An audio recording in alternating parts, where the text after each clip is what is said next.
on this issue of God being there to protect us from suffering, the reason that at a very early age, I found that untenable is that I knew how much suffering there was in human history, and God allowed it to happen. So when people say they expected God to help them in their suffering, my first reaction is, well, but God didn't help billions of others when they suffered. Why didn't that trouble your faith in God?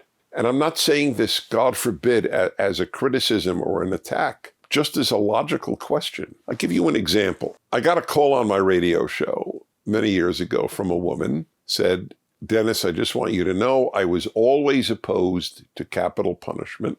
So I never agreed with you, Dennis. And now I do. I go, really, why? I do because my brother was murdered, which is, of course, horrific. And I want the murderer put to death. So, of course, I offered my condolences. To have a loved one murdered is the word is overused. That's traumatic. But I didn't let it go with that.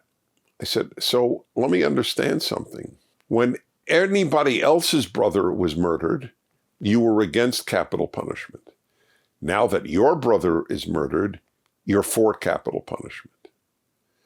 Why weren't you for capital punishment when all these other brothers and sisters were murdered? And the same thing I would say to anybody who says, well, I've endured this unjust suffering. Now I can't believe in God.